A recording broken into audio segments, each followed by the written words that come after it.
So today I'll be presenting my observations on racism and gender within sports. The venue I have chosen to study is in Frankton, Hamilton. It is a large warehouse type facility large enough to host two tennis sized football fields. The place is surrounded by paved ground with plenty of car parks, and anyone wishing to take part in playing at start off can. The building has high ceilings to minimize the odds of the football hitting the roof. Um, this is the place I play futsal at, and I know the facility very well. After parking in the front car park, you walk up to two big sets of sliding doors. Then, when you walk into the first set of sliding doors, the reception is on your left. Then you walk through the second set of doors, and to your left you find the management building, the management offices, and to your far left there's the toilet. To the other side there's the other management facilities. There is benches and also stadium sittings organized within the corridor along the in between the football fields and the offices for spectators as well as players waiting for their next games. At first glance, it is obvious that the place is male dominated. However, there are females who take part in casual football and also organized exercise classes.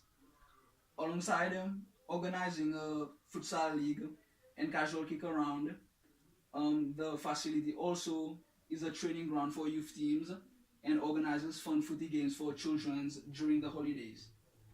I explain the reasons of me conducting the research and explain my study areas to the workers of the facility, allowing for conversations and any questions they had. Then I left the documents with them so that they could sign and get it back to me for before my interview with them.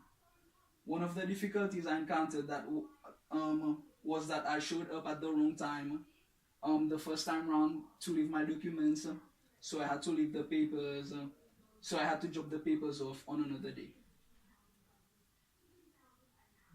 Issues surrounding social justice and equity include gender inequality gender equality or inequality at the facility. The second area of study with included racial prejudice against race minorities, and in these ways I observed how this influences people. Also, I studied how this influences people's happiness and well-being. How and in what ways are issues amongst players and spectators resolved? In this paper, we have looked at most of the main topics, areas surrounding sports, and any of these topics can be talked about when looking at equality and social justice within the facility.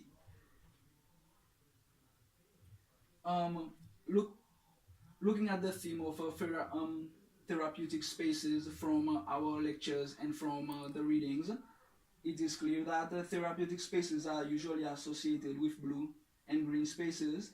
However, even in these urban landscapes, even these urban landscapes can be seen as being therapeutic, as they are a place to socialize and unwind.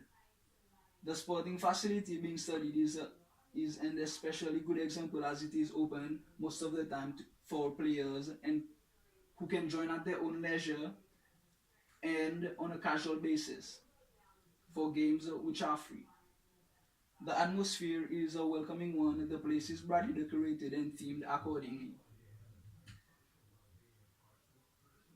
Barriers to participation include financial barriers, social commitments, feel like you don't fit in, fear of not being good enough, fear of being too good, simple laziness or lack of energy.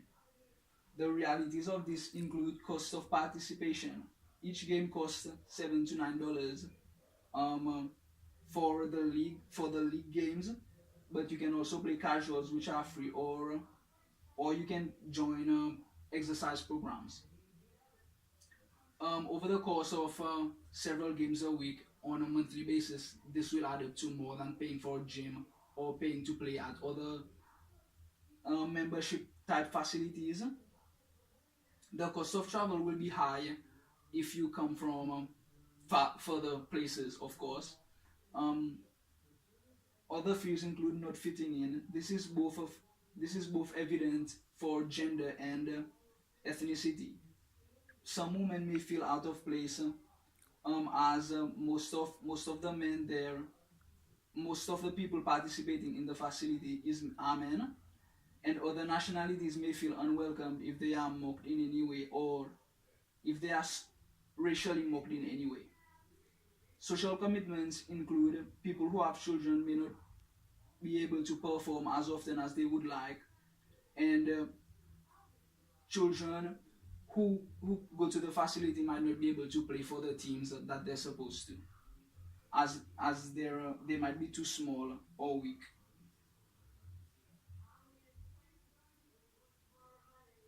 Um, Looking at unskillfulness as a barrier to participation is is uh, is essential as unskillful as sorry this is a unskillfulness, and the fear of humiliation is a basic human fear, and young children will experience it most but have to learn to manage the stress and conquer what they set out to do. From my observations, it is apparent that participants are at the facility are usuals, and the majority of them are fairly skilled. However, a few of them aren't as good and have to practice to to fit in with the other players. Being overly skillful may also come as a disadvantage, as you might feel out of place. This means that you would have to share the ball more with other players and make the game feel more balanced, especially in casual matches. People tend not to like show offs, especially when it comes to sports. Another barrier is lack of energy and self motivation, especially for older aged people. Another barrier is disability, but you wouldn't really get disabled people playing futsal anyways. So the only real concern with it is having disabled people as spectators.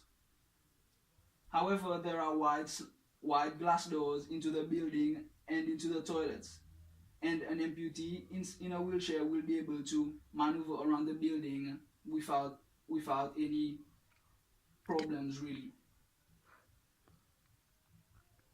Criminal prevention. For criminal prevention, there are CCTV cameras set out inside and outside of the buildings, and also there are metal doors and metal chains to lock down the building properly after hours. However, the facility is mostly open 24, like not 24/7, but early morning to late night. So, oh yeah, that's it.